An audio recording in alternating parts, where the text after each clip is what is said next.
नमस्कार। प्रारब्ध पर आप सभी का स्वागत है। मैं अवनीश। आज हमारे साथ पैनल पे आप देख रहे होंगे गौरव प्रधान जी हैं और उसी के साथ पुष्कर अवस्थी जी हैं। आइए दोनों अतिथियों का स्वागत करते हैं। गौरव जी, बहुत बहुत स्वागत है आपका। नमस्कार। जय जय श्री राम। राम राम भाई। पुष्कर जी, आपका भी बहुत बहुत स्वागत है। राम दर्शकों राम भैया जी, दर्शकों, कश्मीर के हवाले से जब कभी सेना पे बात होती है तो इंटरनेशनल जो फोरम्स हैं, जो भारत विरोधी खेमेबाजी करते हैं, वहां तो ये बात होती ही होती है।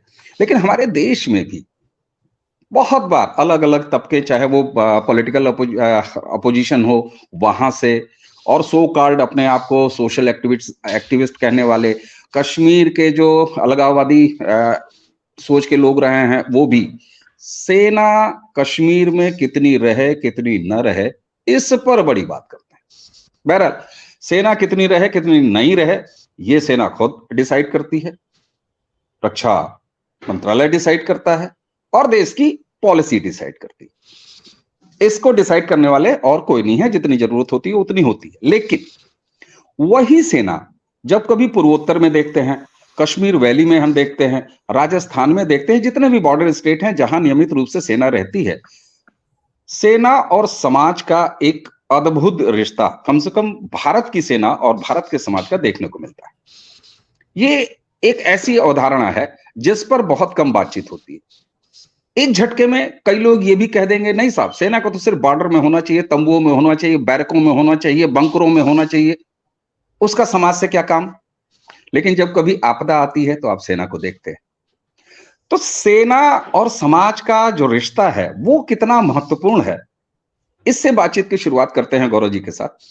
गौरव जी, ये जो पूरी भूमिका मैंने बांधी, सेना और समाज, इनका रिश्ता कितना जरूरी है, क्या गैर जरूरी भी है, इससे जरा शुरुआत करते हैं आज की चर्चा का। जी देखिए, जहां तक अगर आप कश्मीर की बात करते हैं तो अगर सेना नहीं होती, अगर सेना सड़कों पे नहीं होती, अगर सेना आपके जहां आप रहते हैं वहां नहीं होती, अगर सेना एयरपोर्ट पे नहीं होती, बस स्टेशंस पे नहीं होती, तो आप अंदाज लगा सकते हैं आपके हाथ से तो कश्मीर कब का जा चुका था। सेना ने ही रोक के रखा ना उसे। असल में दिक्कत भारत के साथ किया है कि ये जो भारत के बुद्धिजीवी वर्ग हैं, जो अपने घर के बेडरूम में बैठ के पूरी दुनिया चलाने की कुव्वत रखते हैं, ये कभी जमीन पे गए नहीं। इन्होंने वो जमीन देखी नहीं है कि जहां पर सेना किस मुश्किलों के साथ सिविल के साथ मिलके नॉर्मलसी लाती है या राष्ट्र को मजबूत करती है। सेना कोई आइसोलेटेड वर्ग नहीं है, हम सब सैनिक हैं। फर्क ये है कि कुछ सैनिक यूनिफॉर्म पहनते हैं और कुछ सैनिक सिविल ड्रेस में रहते हैं जो राष्ट्र के लिए कार्य करते हैं। राष्ट्र सर्वोपरि है, राष्ट्र में आपका भी योगदान है, मेरा भी योगदान है, सैनिकों का भी योगदान है। तो ये जो कमेंट करने वाली जमात है, इस जमात ने कभी जमीन पे पैर रखा ही नहीं है। जहां पर इनको जाना चाहिए था, जहां देखना चाहिए था, वो जमीन पे पैर रखा ही नहीं है, इसलिए ना समझ में नहीं आती। बहुत सारे वर्ग ऐसे हैं जो बोलते हैं सेना हटा दो। मैंने हमेशा बोला है कि कश्मीर को अभी सेना 5 साल और चाहिए, और 5 साल के बाद हाँ, सेना कम हो सकती है, ज्यादा हो सकती है, वो डिबेट हो सकता है। क्योंकि पहले जैसे भारतीय सेना कश्मीर की सड़कों पे थी, अब सड़कों पे नहीं है, अब एलओसी पे है। जो आपका सड़क है, मोहल्ला है, दुकानें हैं, मकान है, बाजार है, वो अब सीआरपीएफ के अंडर में है। वहां आपको सेना नहीं मिलेगी, भारतीय सेना नहीं मिलेगी, वहां आपको सीआरपीएफ मिलेगी, कुछ हद तक बीएसएफ भी मिल जाएगी, सीआईएसएफ वगैरह एयरपोर्ट पे मिल जाएंगे। सेना का वहां का अब कोई रोल ज्यादा रहा नहीं है, सेना का रोल बॉर्डर पे रहा। लेकिन प्रॉब्लम क्या है विनीश भाई, जब हम कैमोफ्लेज यूनिफॉर्म देखते हैं तो हमें यही पता नहीं चलता है कि कौन सीआरपीएफ है, कौन बीएसएफ है, कौन इंडियन आर्मी है। एक आम इंसान के लिए कैमोफ्लेज यूनिफॉर्म का मतलब है भारतीय सेना। तो देखिए, आम इंसान की सोच को मैं समझ सकता हूँ, हर इंसान के बस की नहीं है इतनी चीजें समझना जानना। लेकिन जहां तक कश्मीर के बारे में बात है, मैं हमेशा एक चीज बोलता हूँ, जब तक आप कश्मीर की सड़कों पे, मोहल्लों में और बाजारों में नहीं घूमे हो, कमेंट मत करो, क्योंकि आपको जमीन कुछ नहीं पता। और भारतीय मीडिया केवल अपनी टीआरपी बिजनेस चलाता है। भारतीय मीडिया आपको सच नहीं बताता है। तो ये सारी चीजें हैं। जैसे अभी एक युवा पकड़ा गया था आईएसआईएस के कैडर से, जो रिपोर्टिंग हुई थी कि भारतीय सेना का रिटायर्ड जवान था। आपने उठा के भारतीय सेना में पेंट करना शुरू कर दिया मुसलमानों की एंट्री पे, जबकि बहुत सी ऐसी रेजिमेंट्स हैं जहां पर 90% जवान कश्मीरी मुसलमान बच्चा ही है। 19 साल का, 22 साल का, 25 साल का लड़का ही है। तो जमीन की हकीकत के जाने बिना कमेंट करना मुझे नहीं लगता ये उचित है या किसी को करना चाहिए। बिल्कुल, ये बात आपकी समझ में आती है। आगे आपसे और चर्चा इसलिए करेंगे, और ये विषय आपके साथ बातचीत में मैंने इसलिए रखा क्योंकि आप कश्मीर में सेना के साथ कुछ प्रोजेक्ट्स कर रहे हैं, कुछ काम कर रहे हैं, और वाजिब सी बात है, आप कोई सेना को आर्म्स और एम्युनिशन सप्लाई नहीं कर रहे हैं। आप कुछ ऐसी जो सेना की सोशल एक्टिविटी से जुड़ा हुआ है, उससे जुड़े हुए हैं। तो हम उस बात को थोड़ा सा और विस्तार देंगे। इससे पहले पुष्कर दा, आप इस शुरुआती पॉइंट पे क्या कहना चाहेंगे? एक छोटी सी टिप्पणी, फिर इसको आगे लेके चलते हैं। देखिए, ऐसा है कि मेरा मानना है कि भारत में भारत की सेना के भारत के किस क्षेत्र में कब कैसे कितनी रहेगी, ये पूरा जो है, ये सामान्य जन का विषय है ही नहीं। न उस पर किसी सामान्य जन को जो है टिप्पणी करने का अधिकार है, क्योंकि जो मैं समझता हूँ कि इसमें राष्ट्र नीति होती है, सुरक्षा नीति होती है, उसके तहत किया जाता है और उसके साथ ही किया जाता है। दूसरी बात यह है कि आप ये देखिए कि कश्मीर में, जैसे कि गौरव जी ने कश्मीर में बताया, तो देखिए ना, 1947 से हम एंगेज हैं कश्मीर में पाकिस्तान से, और यदि वो सेना नहीं होती तो कश्मीर नहीं होता। बिल्कुल सत्य कह रहे हैं गौरव जी। अब सवाल इस बात का है कि जो स्थितियां परिस्थितियां बनी है, और हमारे जिस तरीके से कश्मीर को तत्कालीन पूर्व की सरकारों ने जिस तरीके से हैंडल किया, उसमें तो आपको जो दया आनी चाहिए भारत की सेना। उन्होंने जो है बुद्धिजीवी वर्ग से भी कटाक्ष सुने। हर चलता हुआ सड़क पे आदमी वो भी कुछ ज्ञान पेल दे रहा है।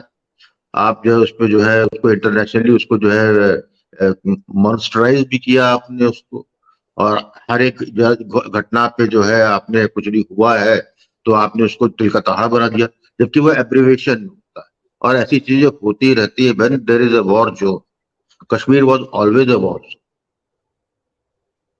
आप ये कह सकते हैं कि 5 अगस्त 2019 से पहले जो है Kashmir was totally a war zone, जिसमें आप सिविलियन का मुखौटा उड़े हुए, चाहे वो फारूक अब्दुल्ला की नेशनल कॉन्फ्रेंस हो, चाहे पीडीपी मुफ्ती की हो, या कोई भी XYZ, या स्वयं कांग्रेस की सरकार रही, वो सब मुखौटे पे थे। बेसिकली आप चढ़ा इसी से रहे थे। लेकिन अब ये एक सुखद बात है कि आज 2024 है, और इसका मुझे भी ज्ञान था कि अब आपको सड़कों पे भारतीय सेना नहीं दिखती है, वो LOC भी काम कर रही है। तो नेचुरली जो है मैं समझता हूँ कि इसमें जो है नहीं बोलना चाहिए लोगों को। लेकिन सवाल क्या है, वो ये है कि ये भी एक बड़ा कटु सत्य है कि भारत का बौद्धिक जमात इतना बड़ा, मैं कहता हूँ निम्न स्तरीय ह्यूमन स्पेसिमेन है कि उसका जो है भौंकना लगा रहता है। तो मैं समझता हूँ कि इट डजंट मैटर वो क्या कोई बोल रहा है, ये पूरा सरकार का मामला है। और एक चीज आप याद रखिए कि भारतीय सेना केवल किलर मशीन नहीं है। भारतीय सेना का एक बहुत बड़ा जो आज की डेट में 90% काम जो है पीस वर्क है। अब चाहे आपका कहीं फ्लड आए, चाहे अर्थक्वेक आए, चाहे कुछ भी आपदा आए, सबसे पहले देखिए आप सबसे पहले वहाँ कौन पहुँचता है? सबसे पहले वहाँ संघ के कार्य स्वयंसेवक पहुँचते हैं। और संघ के स्वयंसेवक के बाद जो दूसरा इंसान पहुँचता है वो एक फौजी है। सिविल एडमिनिस्ट्रेशन के बस की नहीं होती है, क्योंकि हमारी फौज इस हिसाब से ट्रेंड है। और उसका कारण ये कि भारत सदियों से, आज से नहीं हमेशा से सनातन धर्म में हम कभी इन्वेडर नहीं थे। तो हमारी सेना चाहे किसी भी रूप में हो, चाहे कोई राजा महाराजा के सेना रही हो या आज के भारत की सेना रही हो, हम कभी इन्वेड नहीं करते किसी कंट्री को। तो हमारा जो सिविल काम है वो बहुत ज्यादा है। जहां तक आपने बात करी मेरे प्रोजेक्ट्स की, तो मेरे प्रोजेक्ट्स फौज के प्रोजेक्ट्स ऐसा सच नहीं है, मेरे प्रोजेक्ट सिविलियन प्रोजेक्ट्स हैं। लेकिन सिविलियन प्रोजेक्ट्स को आइडेंटिफाई फौज करती है, सुपरवाइज फौज करती है, निगोशिएट फौज करती है। और ये हम इसलिए इस मॉडल को लेके चलते हैं ताकि एक पैसे का भी कहीं कोई लीकेज ना हो, एक पैसा भी कोई अनड्यू किसी की पॉकेट में ना जा रहा हो। तो जो हमारे कॉन्ट्रैक्टर्स हैं, चाहे वो बिल्डिंग के हों, चाहे इंटीरियर के हों, चाहे रोड के हों, वो सारे आइडेंटिफाई वही होते हैं जो फौज के कॉन्ट्रैक्टर डेजिग्नेटेड और सिलेक्टेड होते हैं। हमारे लोग नहीं थोपे जाते हैं।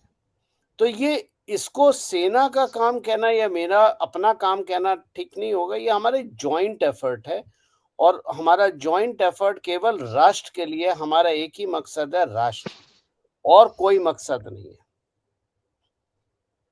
बिल्कुल। अच्छा, हम जब सेना की बात कर रहे हैं तो चूंकि कश्मीर और खासतौर से कश्मीर घाटी वो चर्चा में रही है, सारा फोकस उस पर रहा है। लेकिन हमारे पास नॉर्थ ईस्ट में भी बॉर्डर स्टेट हैं जो दूसरे देश यानी चीन की सीमा से लगते हैं। हमारे पास पंजाब है जो कि बिल्कुल अलहदा है, जहां की संस्कृति बिल्कुल अलग है, जहां का वातावरण बिल्कुल अलग है, वो पाकिस्तान से लगा हुआ है। हमारे पास राजस्थान स्टेट है जो लगा हुआ है। हमारे पास महाराष्ट्र, गुजरात, इस तरह के कोस्टल स्टेट है जिनके जो कोस्टल बॉर्डर है वो कहीं ना कहीं जाके दूसरे देशों से लगा रहता है। जहां भी हमारे जो है नेवल जो डिपार्टमेंट है, विंग है हमारा, वो होता है। मैं जब ये बात कर रहा हूं तो हम अपनी आज की चर्चा में गौरव जी ये इसका उत्तर बहुत कम खोजने का प्रयास, मेरा जो पर्सपेक्टिव है कि लोग आरोप लगाते हैं सेना कितनी रहनी चाहिए, कितनी नहीं रहनी चाहिए, ये बिल्कुल नहीं। मैं ज्यादा फोकस ये करना चाहूंगा कि आपदा के समय पे सेना की जो गतिविधियां देखने को मिलती है, जो पार्टिसिपेशन देखने को मिलता है, वो आखिर आपदा का ही इंतजार क्यों किया जाए। सेना और समाज के बीच का, जैसे आपने कहा कि आपके प्रोजेक्ट्स कई सारी एक्टिविटीज, हमने पिछली बार आपसे चर्चा की थी, तो आपने सुंदरीकरण किया, आपने डिस्प्ले आपके प्रोजेक्ट में शामिल है। इस तरह के स्कूलिंग, कश्मीर से बहुत सारे ऐसे समाचार आते हैं जहां पे सेना स्कूलिंग में नियमित इन्वॉल्व है। कोई जरूरत नहीं है कि बाढ़ आ गई, आपदा आ गई तभी। इसका कितना महत्व है? देखिए, पहली जो चीज आपने बोली, कश्मीर, गुजरात, राजस्थान और नॉर्थ ईस्ट, आपको पहले फर्क समझना पड़ेगा। जब हम गुजरात और राजस्थान की बात करते हैं तो वो इंटरनेशनल बॉर्डर है और जो टेरेन है वो फ्लैट टेरेन है, चाहे वो डेजर्ट की रहे या जब आप महाराष्ट्र, गोवा नीचे की तरफ आते हैं तो वो कोस्टल रहे। वहां पर छिपना आसान नहीं है, इसलिए वहां से इन्फिल्ट्रेशन नहीं होती है। वहां से ड्रग ट्रेड जरूर होता है। जो भी आपका इन्फिल्ट्रेशन है वो आपके कश्मीर में होता है, जम्मू कश्मीर में होता है, ऐसे बोले। जहां तक नॉर्थ ईस्ट का सवाल है, नॉर्थ ईस्ट में चाइना हमारा एनिमी है, लेकिन चाइना की तरफ से इन्फिल्ट्रेशन नहीं होता है। चाइना की तरफ से जनरली जो फौजी एक्सचेंज होते हैं वही होते हैं कि भाई उनके उनकी जो ट्रूप है, पेट्रोलिंग ट्रूप है, वो हमारे अंदर आ गई या हमारी उनके अंदर चली गई, तो वो एक सिविलाइज्ड वे में बात करके उसको सॉर्ट आउट किया जाता है। लेकिन भारतीय फौज की वहाँ प्रेजेंस रहती है, क्योंकि चाइना अरुणाचल प्रदेश, सिक्किम जैसे एरियो को अपना टेरिटरी मानती है और उसको हम वेकेट नहीं कर सकते। जब आप बात करते हैं नॉर्थ ईस्ट में, जब आप बात करते हैं आपके मणिपुर की, जब आप बात करते हैं नागालैंड की, तो वहाँ पर जो इन्फिल्ट्रेशन है वो जनरली म्यांमार से होता है, क्योंकि अभी तक ओपन बॉर्डर सिस्टम था जिसको इस सरकार ने खत्म करके और वहाँ पर फेंसिंग का काम शुरू होगा और वो ओपन बॉर्डर को हम बंद कर देंगे। जब आप बात करते हैं तो ये तो डिफरेंशिएशन हो गया। कश्मीर में भी दो तरह का डिफरेंशिएशन होता है। जो आपका रजौरी पुंछ का इलाका है वो इन्फिल्ट्रेशन के लिए, टेररिस्ट इन्फिल्ट्रेशन के लिए इस्तेमाल होता है। और यहाँ मैं ये नहीं कह रहा ये एब्सोल्यूट है या यहाँ 100% यही होगा, दूसरी जगह नहीं होगा, मतलब मेजॉरिटी यहाँ से होती है। जो आपका बारामूला का एरिया है वहां से जनरली ड्रग का मूवमेंट होता है, क्योंकि पीओजेके में ड्रग अफगानिस्तान से सीधी आती है और उसी रास्ते से आती है। इतिहास लोग नहीं जानते कि जब श्रीनगर की कनेक्टिविटी देश से नहीं थी, और बहुत बहुत साल पहले की बात है, ये इस सरकार या उस सरकार की बात नहीं है, ये आजादी के पहले की बात है। जब श्रीनगर की कनेक्टिविटी नहीं थी तो भारत के पंजाब से भी अगर माल श्रीनगर भेजना जाता था तो वो पहले पाकिस्तान के इलाके में जाता था, फिर बारामूला के रास्ते चल के और श्रीनगर पहुंचता था, क्योंकि वो ही एक ट्रेडेबल रूट था। बारामूला पुराने जमाने में श्रीनगर था, यानी trading hub of Kashmir Baramulla था। तो ये चीजें, ये निटी-गिटी समझनी जरूरी होती है जब आप किसी एरिया में काम करते हैं। रहा सवाल फौज का इंटीग्रेशन विद सिविल, फौज हर जगह सिविल के साथ काम करती है।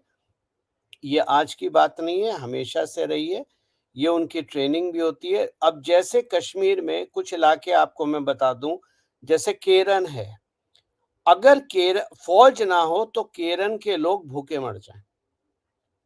तो वहां पर सर्वाइवल फैक्टर ही भारतीय फौज है।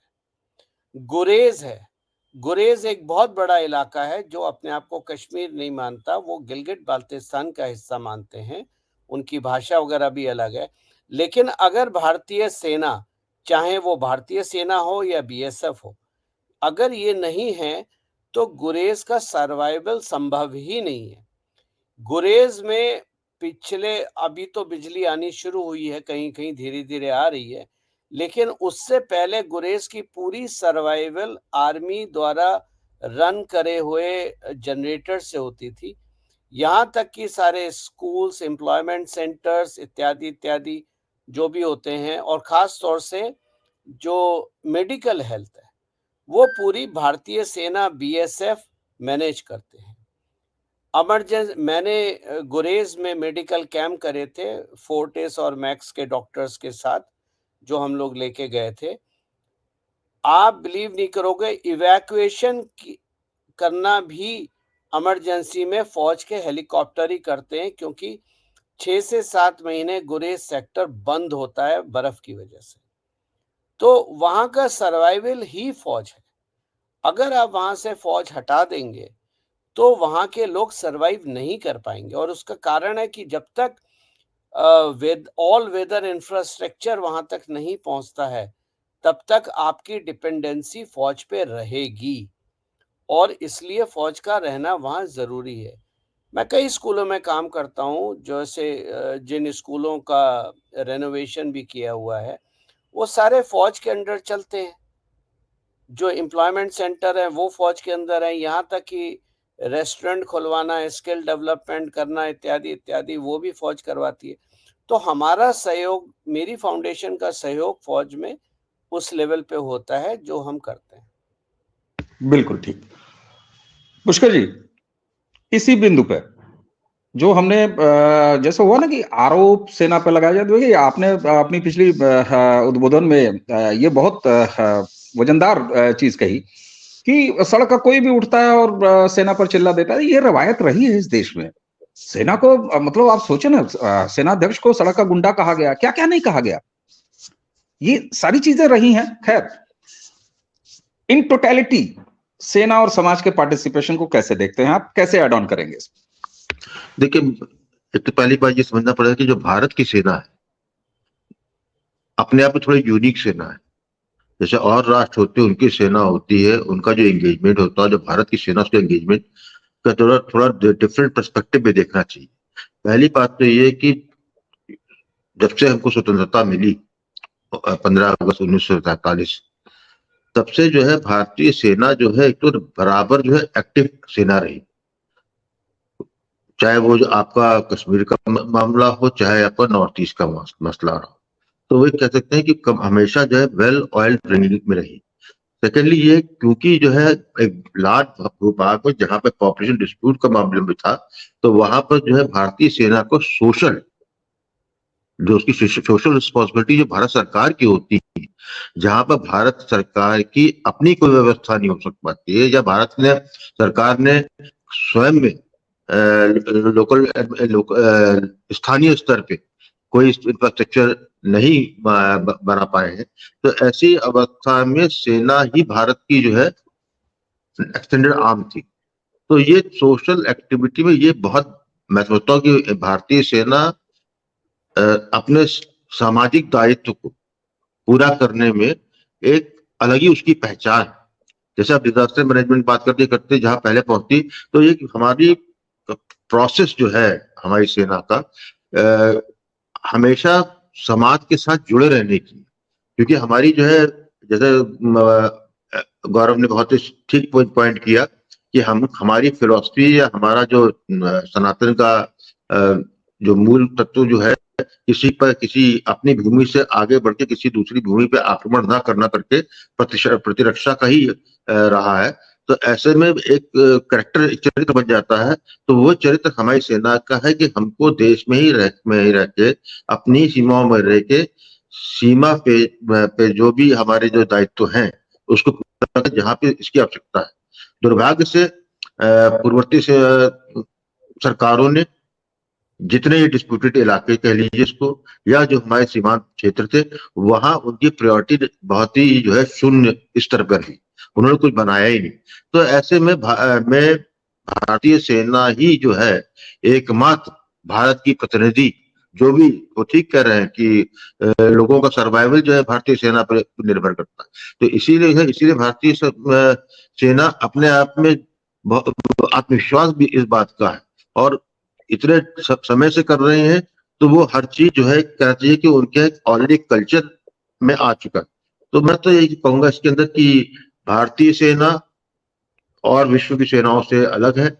और जहां तक सवाल इस बात का आ रहा है कि उसके लांछन लगाना या उसको क्रिटिसाइज करना या इस बात को लेके बिना समझे कि सेना की वास्तविक एक्टिविटी होती क्या है, तो ये तो हमारा पुराना वो है कि हमारे यहाँ तो सेल्फ स्टाइल्ड गुरुज का जमाना रहा है, स्वयंभू बुद्धिजीवी का जमाना रहा है, और सरकारें उनको बनाती थी, और सरकारें पुरानी कांग्रेसी, विशेषकर कांग्रेस, इसमें राजनीति अच्छा करती थी, जिसके हमारे ये हाल हुआ। लेकिन अब ये सुखद बात है कि अब 2014 के बाद जो है, जब नई सरकार आई है, सनातन पुनर्स्थापित हो रहा है, तो वो चरित्र जो है सामने दिख रहा है। अब इंफ्रास्ट्रक्चर भी बन रहा है, तो सेना पे भी भार कम होगा जी। सेना ने जो वहां तैयार किया है वो एक इंस्पिरेशन है, वो एक उदाहरण है। जो वहां पर सिविल एडमिनिस्ट्रेशन आएगा, जो करेगा, उनको एक रेडीमेड चीज, एक कहना चाहिए प्रोटोकॉल, या कह लीजिए एक उनको ब्लू बुक उनको मिल जाएगी या मिली है, जिसमें वो काम कर रहे हैं। तो भारतीय सेना जो है का जो उसका मूलभूत काम जो है सीमा पे रक्षा करना, उसमें जो है ज्यादा कंसंट्रेट करेगी। तो मैं तो बताऊँ, सामाजिक दायित्व का पूरी तरीके से भारतीय सेना ने बहुत ही श्रेष्ठ उदाहरण प्रस्तुत किया है। और हम भारतीयों को भारतीय सेना की इस सेवा विशेष हम लोगों को जो है उसकी न सिर्फ प्रशंसा करना चाहिए, उनका आभार व्यक्त करना चाहिए, क्योंकि ये बड़ा साधारण कार्य नहीं है जिसको लेकर मुंह उठाया, जिसको आया वो अपना बक करके चला गया। बिल्कुल ठीक बात, बिल्कुल ठीक बात। गौरव जी, एक चीज अभी बातचीत के दौरान आप जानते हैं कि हम जब आपके साथ बातचीत करते हैं तो कभी भी कोई क्वेश्चन आए, कोई प्रश्नों की लिस्ट और कोई सवाल जवाब ये तैयार करके नहीं रखते। मेरे दिमाग में एक बात आई, बात होते होते, कि ये जो सरकार ने अग्निवीर योजना भारतीय सेना में इंट्रोड्यूस की है, जिसमें 25% कमीशन हो जाएंगे सेना में, बाकी वापस आ जाएंगे समाज में। मेरे जो बातचीत का एंगल था सेना और समाज। तो एक आर्मी की ट्रेनिंग लिए हुए ये जो नौजवान जब सेना के सेवा के बाद जो 75% एकोमोडेट नहीं होंगे रेगुलर सेना में, अग्निवीर हमारे, वो जो समाज में आ जाएंगे और एक लंबी श्रृंखला, ऐसा नहीं है कि एक बैच आएगा, एक बैच, दो बैच, धीरे धीरे करके इसमें कुछ समय लगेगा, कुछ साल लगेंगे, जब वो बैचेज आएंगे तो जो एक अंडरस्टैंडिंग, देखिए सेना का सम्मान हमारे हर भारतीय के नसों में भरा हुआ है, इसमें इस पर तो कोई बात की ही नहीं जा सकती, इसमें बात करने की आवश्यकता नहीं। लेकिन मिलिट्री और समाज, सोसाइटी का जो एक रिलेशन है और भी एक्टिविटीज में, ये और ज्यादा भविष्य में आगे बढ़ेगा, नेक्स्ट लेवल पे जाएगा, कई और लेवल्स पे जाएगा बिकॉज ऑफ ये अग्निवीर योजना। इसको कैसे देखते हैं? देखिए, इसमें 3 बिंदु हैं जो समझने की ज़रूरत है। एक ज़माना था जब आप तलवार, भाला, त्रिशूल से लड़ाई लड़ते थे, दोनों सेना आमने-सामने खड़ी होती थी, एक जगह शंख बजता था दोनों तरफ से और आप युद्ध करना शुरू कर देते। सूर्यास्त के बाद युद्ध बंद हो जाता था, सभी एक भोजनालय में जाके भोजन करते थे और रात को विश्राम करते थे। समय आया बदला, आप आज बैरल, गन, तोपों से, टैंक से लड़ाई लड़ते हैं। आप आज बात करते हैं मिसाइल छोड़ने की, एक मिसाइल कम से कम 2 से 3, $5 मिलियन की बनती है। और आप बात करते हैं टैंक्स की, हवाई जहाज की, बंदूक की, AK-47 इत्यादि इत्यादि। आने वाला समय बदल चुका है। मैं आपसे और आपके दर्शकों से एक मूल प्रश्न पूछना चाहता हूं, किसी भी युद्ध का उद्देश्य क्या होता है?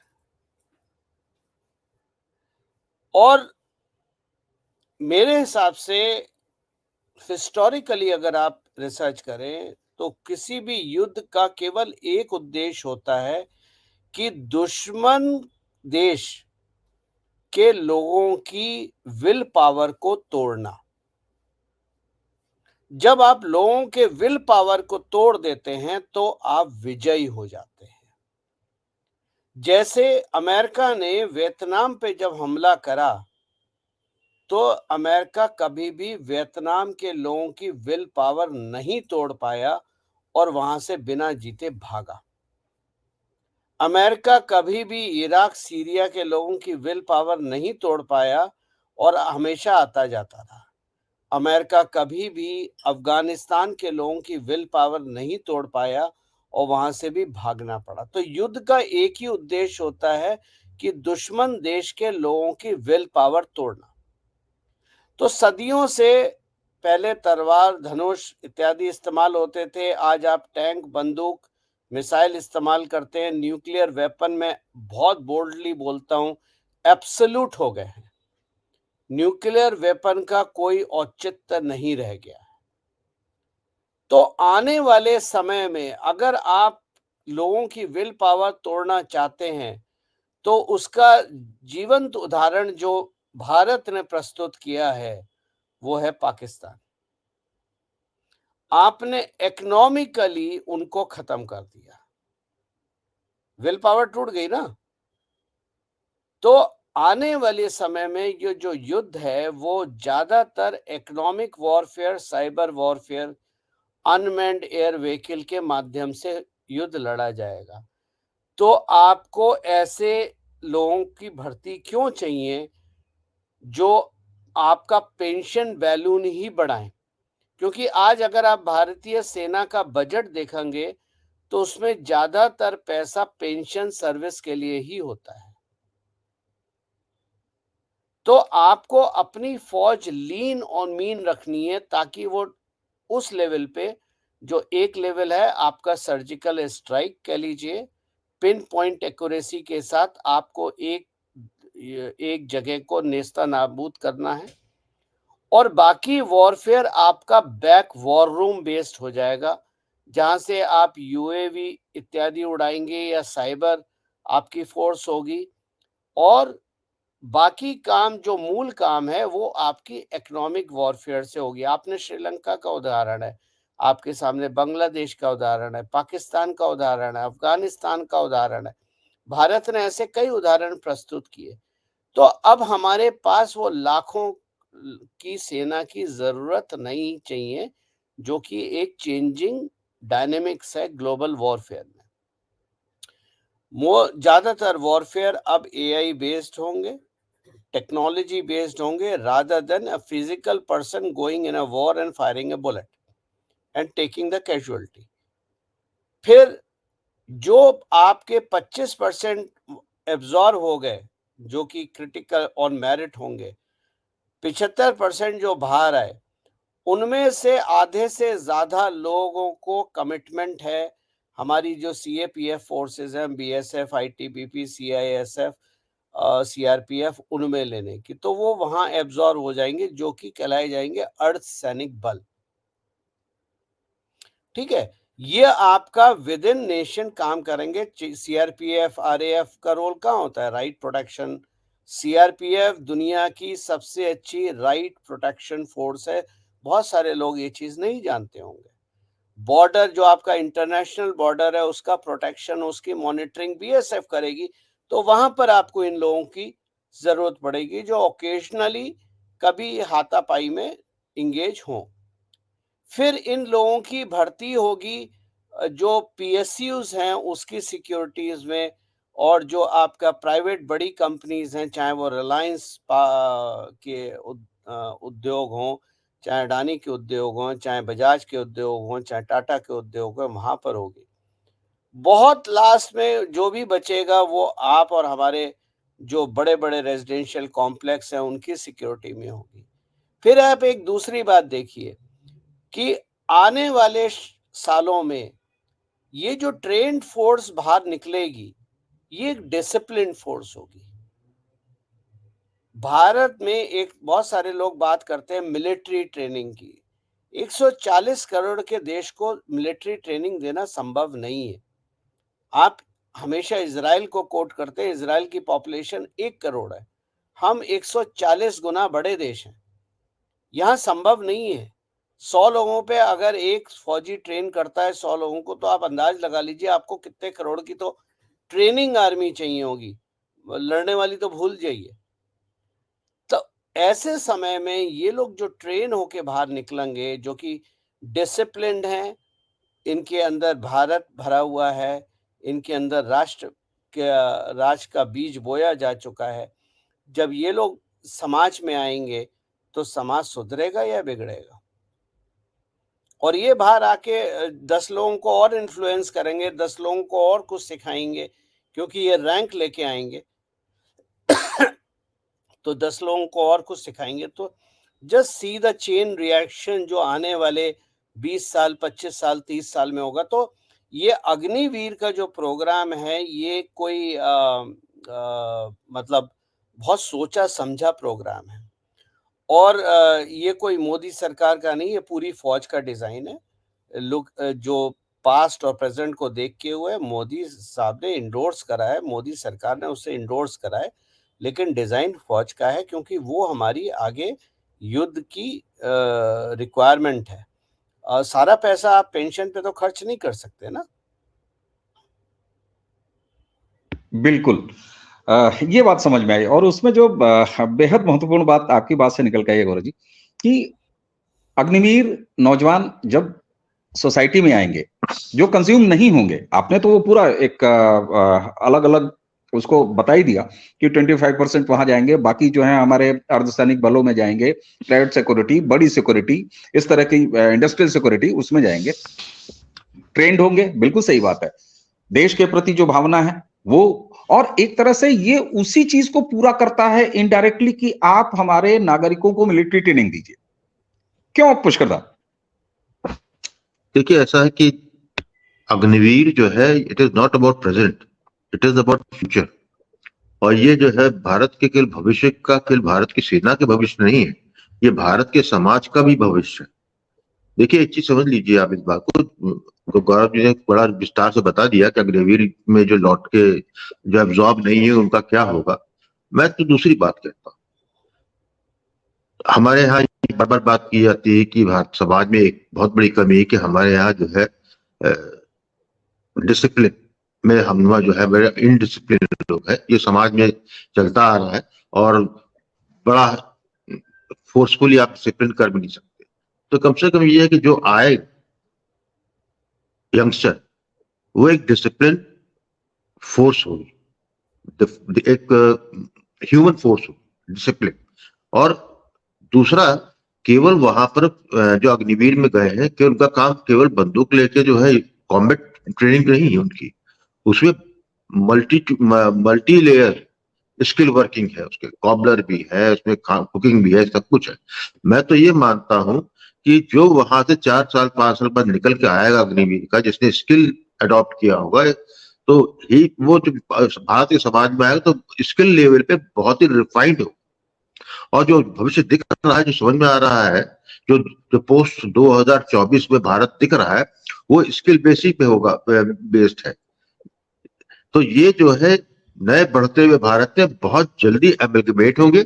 और दूसरा एक चीज बहुत खास बात है, ये रिपलिंग इफेक्ट देंगे, केवल वो अपने में नहीं है, उनका रिपलिंग इफेक्ट ये होगा, उनका परिवार, उनका मोहल्ला, उनका समाज।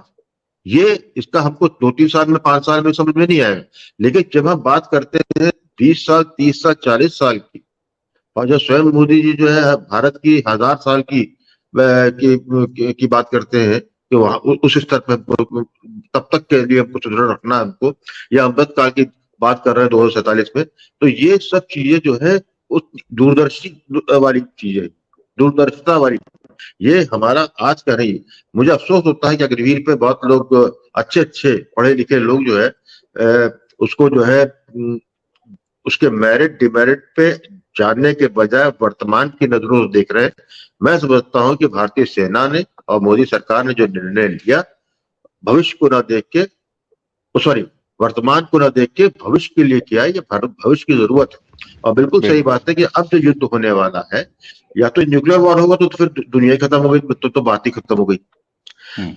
बाकी जो भी होगा, इट इज मैन काउंट, जितनी मिनिमम रखने की हर सेना की अपनी एक जिम्मेदारी हो गई है। सरकार की पहली प्रतिबद्धता ये है कि बॉडी काउंट कम से कम होना चाहिए, और जितना आर्टिफिशियल इंटेलिजेंस, एआई और नॉन मैन कॉम्बैट आपके आर्मामेंट्स है, उससे करने का। तो जहां पर आप जो पूरे साइबर वॉर पे जा चुके हो, जहां पर आपकी जब मोर लड़ाई इस बात पे हो गई कि आप शत्रु को कैसे मानसिक रूप से परास्त करते हैं, किस तरीके से उनको डोमिनेट करते हैं अदर वेज में। जैसे पाकिस्तान का बहुत शानदार उदाहरण, पाकिस्तान क्या है, पाकिस्तान पे तो एक गोली भी नहीं चली जब वॉर के नाम पर देखा जाए। पाकिस्तान देखते देखते हमारे जो है वो बिल्कुल भिखमंगा हो गया। और कोई भी राष्ट्र जिसकी जो है, भाई रशिया भी टूटा इसलिए ना, रशिया के पास सारे न्यूक्लियर हाइड्रोजन बम सब कुछ थे, लेकिन उसके बाद विखंडित हो गया वो, इसीलिए हुआ कि रोटी नहीं थी। तो ये 2 उदाहरण हमारे सामने है। तो ये तो ऐसे ही होगा आगे का भविष्य में। और अग्निवीर तो मैं समझता हूँ कि अभी ठीक है, अग्निवीर ले आए, जो एक बैच निकलेगा। हमेशा ये कोई ऐसी चीजें नहीं होती कि इसमें समय लगेगा, बिल्कुल, हाँ, कि आपने उसी की बेसिस पे कर लिया। उससे सेल्फ लर्निंग भी होती है, सेना लर्न करेगी, सरकार लर्न करेगी, उसके प्रोस एंड कॉन देखेगी, उसमें जो भी समय अनुसार मॉडिफिकेशन करने होंगे वो होती जाएगी। वो भी करेगी। मैं सोचता हूँ भारतीय समाज के लिए लौटा हुआ अग्निवीर जो होगा, जो वो वीर अब या लड़का या लड़की होगा, वो एक एडेड एसेट होगा भारत की समाज के लिए, ये और शायद गौरव जी इसीलिए मेरे मन में बातचीत के दौरान अग्निवीर और सोसाइटी, जब हम सेना और सोसाइटी की बात कर रहे थे तो मुझे अग्निवीर का ध्यान आया। गौरव जी, दर्शकों को बताते हुए हमें भी प्रसन्नता हो रही है। मैं आपको ऑन स्क्रीन इस बातचीत के दौरान आपको बधाई देता हूं, जो आपको सम्मान सेना की तरफ से दिया गया है आपके सोशल एक्टिविटीज के लिए। आपको और आपके फाउंडेशन दोनों को बधाई। अब अगर मैं इस चर्चा को अपने आखिरी तरफ लेके चलने का प्रयास करूं। सच बात हमने बात बताऊं, कर ली। हमने जी तो जी। सच बात बताएं, हमने तो कभी अ, जब काम शुरू किया था करना, हमारे मन में एक जुनून था कुछ करने के लिए। हमारे मन में ये कभी नहीं था कि हमें कोई अवार्ड मिलेगा। अरे हम बहुत छोटे लोग हैं, हमें कौन अवार्ड देगा, 4 लोग जानते भी नहीं है हमें। और मिलिट्री ऑनर मिलना, ये तो सपने में भी कभी नहीं सोचा था कि मिलिट्री, खास तौर से अब जैसे जो ऑनर मिला, ये रेयरेस्ट ऑफ द रेयर है। ये पब्लिक में नहीं मिलता है, ये जनरली फौज के लोगों को ही सम्मान मिलता है। फौज के अंदर जो लोग हैं उनको ही सम्मान मिलता है। लेकिन ये मिला और इसकी अप्रूवल नेचुरल है, कोई ऐसा तो नहीं कि कोई लेफ्टिनेंट जनरल खड़ा हुआ और बोला चलो जी गौरव प्रधान को कोई अवार्ड दे दो। पूरी एक हायरार्की होती है, पूरी अप्रूवल प्रोसेस होता है। तो नेचुरली अप्रूवल प्रोसेस जो हाईएस्ट सीट होगी फौज की, वहां से अप्रूव हुआ है ना। तो उन्होंने एक तरह से धन्यवाद करा कि आप जो काम कर रहे हैं अच्छा कर रहे हैं। लेकिन शायद हम उसको ऐसे लेके गए कि हमारे आगे कैरेट लटक गई है कि बेटा अब और ज्यादा काम करो, तुम्हें और काम करना पड़ेगा। तो हमारे ऊपर जिम्मेदारी और बढ़ गई है, कम नहीं हुई है। बिल्कुल। तो चलिए आपको नई बढ़ी हुई जिम्मेदारियों के लिए भी शुभकामनाएं देते हैं। अच्छा गौरव जी, सेना पर जब भी बात होती है, शौर्यता पे बात होती है, या आक्रमण कर दो इस पे बात होती है, या अगर जो अवसादी लोग हैं वो बात सेना पे तरह तरह का दोषारोपण करते हैं, क्या क्या तो बातें की जाती हैं। आज हमने सेना की इस भूमिका, समाज की तरफ सेना के बढ़ते कदम, जो कि हमेशा हमने एक समाज के रूप में अपने आसपास महसूस किया है, आगे सेना, भारतीय सेना की हम बात कर रहे हैं, आगे भारतीय सेना का भविष्य, मान लीजिए हम आज के 30 साल बाद, 40 साल बाद देखना चाहें, जब आप कहते हैं कि टेक्नोलॉजिकल वॉरफेयर का जमाना आएगा, जब आप कहते हैं कि हेड काउंट्स कम होगा, जब आप कहते हैं कि अग्निवीर योजना 30-40 साल में समाज में इसके लोग आएंगे, लड़के आएंगे, कंज्यूम होंगे, वो सोसाइटी का हिस्सा बन जाएंगे, उस समय भारत की सेना आज के 40 साल बाद, आज के 35 साल बाद, खुद सेना, समाज और भारत की रक्षा प्रणाली अपनी सीमाओं पर, उसका भविष्य कैसे देखते हैं अगले 30 साल, 35 साल, 40 साल बाद? देखिए, अगले 30 साल, 40 साल, 35 साल जो भी है, समय जितनी तेजी से बदल रहा है, 35 साल, 40 साल अगर आप लेके चलें तो मुझे रोबोटिक वॉरफेयर ज़्यादा दिखता है as compare to human warfare. तो वो तो आना ही आना है, लेकिन एक बदलाव है सेना में, क्योंकि आज भी सेना की हायरार्की, जो ऑफिसर्स हायरार्की है, वो टेक्नोलॉजी इनेबल्ड नहीं है। बहुत से लोग बेसिक टेक्नोलॉजी में भी स्टैंड नहीं करते, एडवांस की तो दूर की बात रही। और यहाँ पर सिविल इंटीग्रेशन बहुत इम्पोर्टेंट हो जाता है, क्योंकि जो 19 साल 25 साल का बच्चा है आज के टाइम पे, जो निकला है कॉलेज से bubbling with ideas and things like that, जैसे मेरे बेटे ने अभी एक मास्टरी करी एक सॉल्यूशन में, lip reading using deep learning.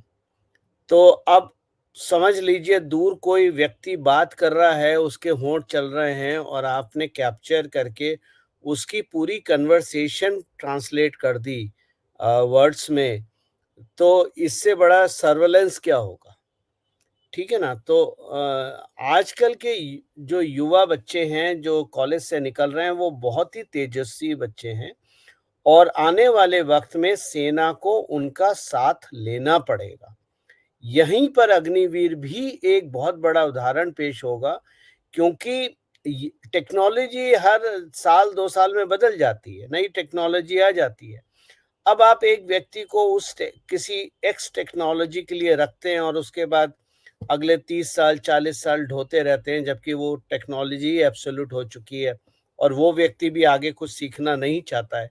तो ऐसे समय में नए बच्चों की भर्ती और नए बच्चों का योगदान, जो भर्ती नहीं भी हो रहे हैं, वो सिविल में भी रह के अपना कॉन्ट्रैक्ट पे या किसी और रूप में फौज को अपना योगदान दें, राष्ट्रीय सुरक्षा में अपना योगदान दें, तो आने वाले टाइम में जो एक बैरियर, एक खाई थी फौज और सिविल के बीच, वो खाई लगभग पट चुकी होगी, क्योंकि बंदूकें एब्सोल्यूट होंगी, और जब बंदूकें एब्सोल्यूट होंगी तो ये खाई पट चुकी होगी, और जब ये खाई पट जाएगी तो चाहे यूनिफॉर्म में फौजी सोल्जर हो, या मैं हूं या आप हों, हम सब सैनिक होंगे, और अपने अपने आज भी हैं, ऐसी बात नहीं है, लेकिन उस समय कहना चाहिए ऑथराइज सैनिक होंगे, क्योंकि हमारा योगदान साल भर के लिए फौज को चाहिए, तो हम साल भर के लिए योगदान देने फौज में चले जाएंगे। हो सकता है कोई चीज हमें ज्यादा अच्छी आती हो।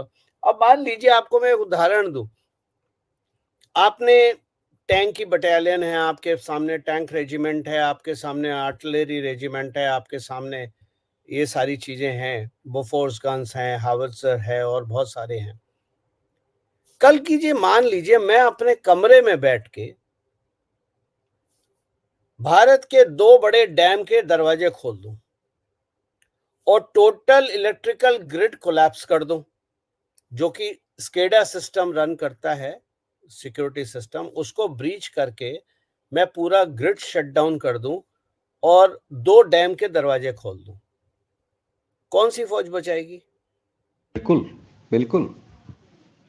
तो 2 डैम के दरवाजे खोलने का मतलब है आपके देश का एक तरफ का हिस्सा साफ, और ग्रिड कोलैप्स होने का मतलब है आपकी सारी इमरजेंसी सर्विसेज, चाहे वो सेल फोन हो, चाहे आपकी मेडिकल हो, चाहे आपकी ट्रांसपोर्ट हो, सब ठप हो जाएंगी।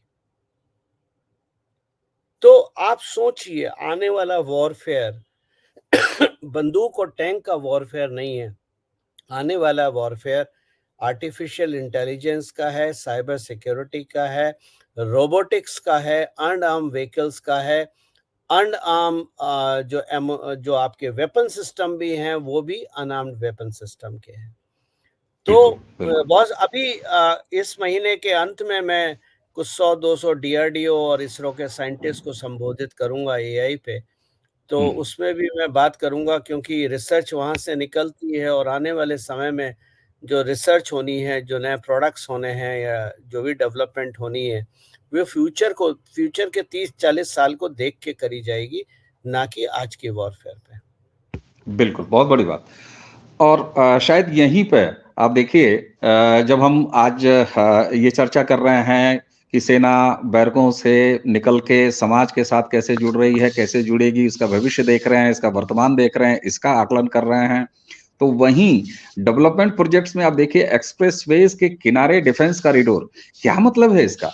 ये सारी चीजें आगे भविष्य के लिए हैं। क्यों पुष्कर, इसको कैसे देखते हैं आप? ये जो डिफेंस कॉरिडोर का कॉन्सेप्ट देश में इंट्रोड्यूस किया जा रहा है, और एक चीज दर्शकों को मैं याद दिलाऊंगा, जब जम्मू के एक डिवीजन में लिथियम के भंडार का जब पता चला था, तो आप इस सरकार की तैयारी देखिए कि जब वहां पर लिथियम के भंडार का पता चला, सेकंड स्टेज था, अभी उसके 2 स्टेजेस और बाकी हैं, जब वो एक्चुअल यूज के लायक होगा, तो उसी के बेहद नजदीक चिनाब नदी पर हाईएस्ट पुल, जो कि एफएल टावर से भी बड़ा है, वो ऑलरेडी रेलवे का बन चुका था, क्योंकि अगर लिथियम मिलेगा और निकलेगा, परिष्कृत होगा, यूज के लिए होगा, तो मालगाड़ियां चाहिए ना वहां तक ले जाने की। तो ये सिलसिला ही यहां पर देखा जा रहा है कि किस तरीके से भारत के अगले 2-3-4 दशकों के भविष्य के लिए देख के आज उसकी बुनियाद डाली जा रही है। क्या कहेंगे पुष्कर? अंतिम टेक आपका इस पर, कंक्लूडिंग।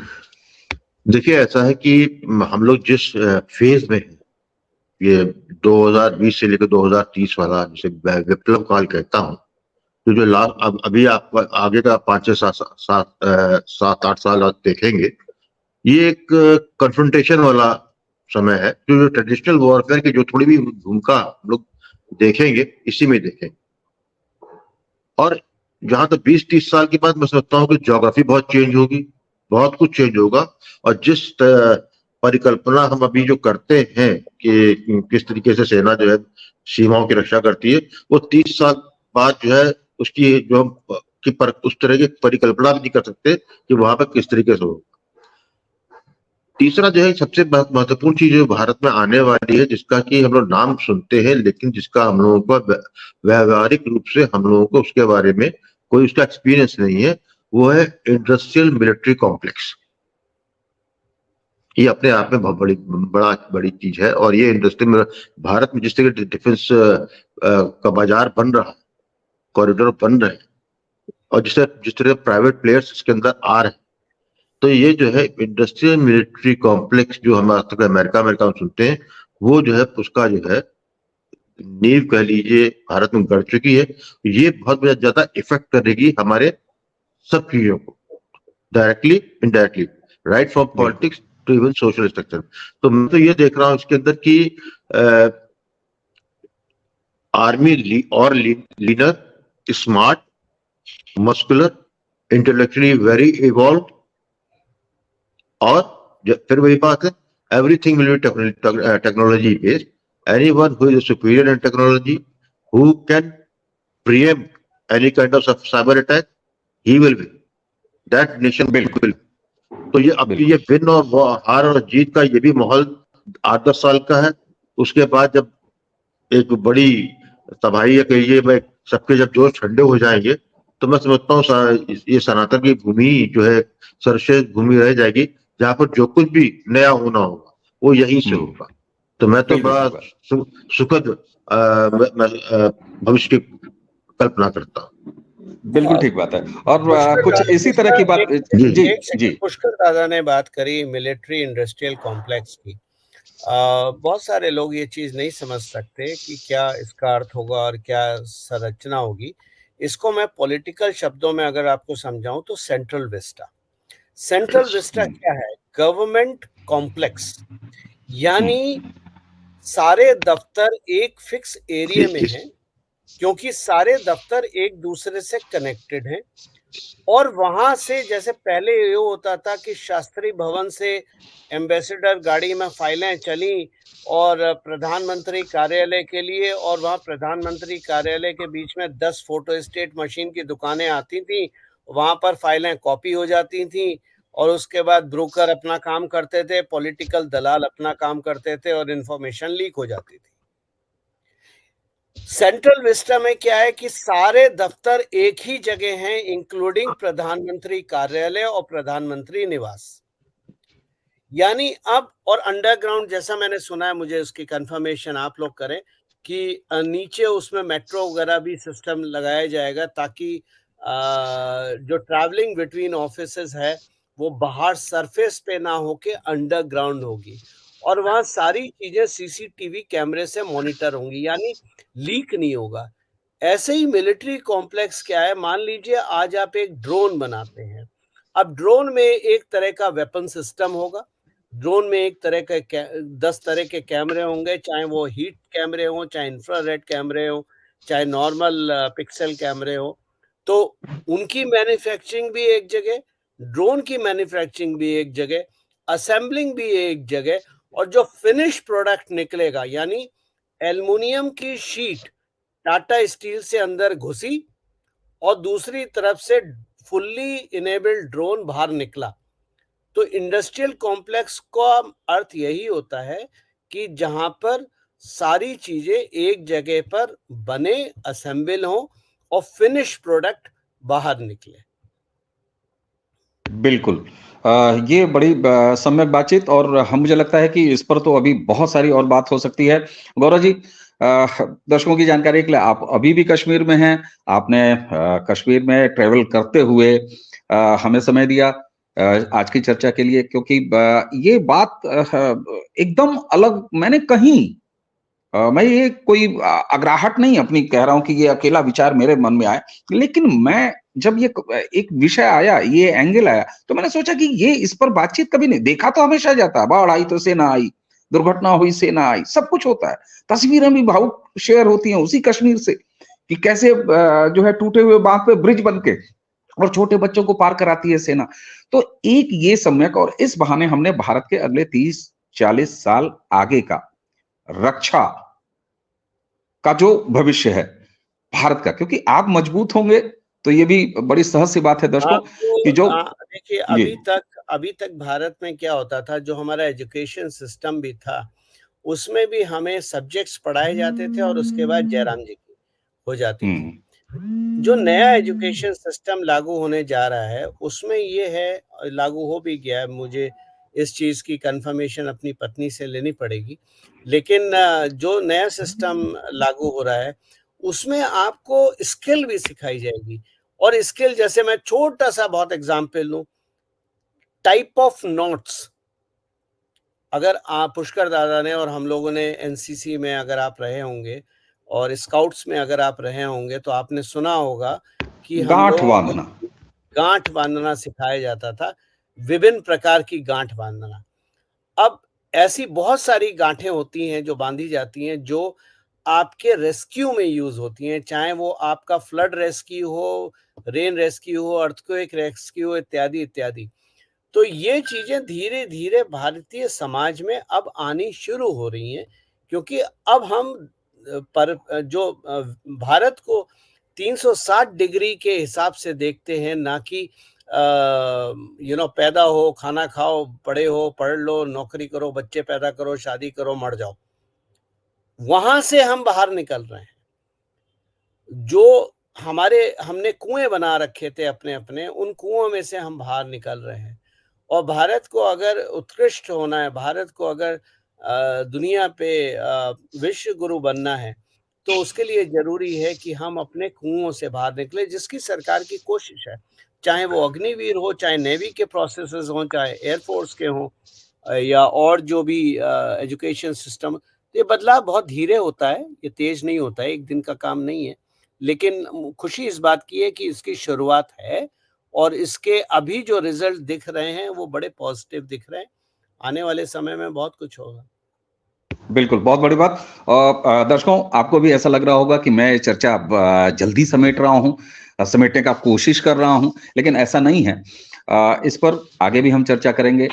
ये चर्चा आज आपको कैसी लगी, ये हमें कमेंट में जरूर बताइएगा। साथ ही और कौन से विषयों पर, खासतौर से मैं सेना पर आऊंगा आपको, और बाकी विषय पर हम बात करते ही रहते हैं, लेकिन भारत की सेना, भारत का रक्षा का जो डिफेंस पॉलिसी है, उस पर, बॉर्डर स्टेट, इस पर किस तरह के विषयों पर आप हमसे और चर्चाएं सुनना चाहेंगे, गौरव जी से हम आपके लिए बिल्कुल निवेदन करेंगे।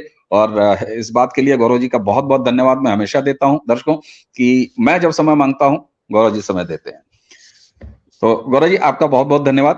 पुष्कर जी, आपको भी बहुत बहुत धन्यवाद, आपने समय दिया। और दर्शकों, इसी के साथ हमें, गौरव जी को और पुष्कर जी को अनुमति दीजिए। नमस्कार। बहुत बहुत राम राम भाई। जय श्री राम।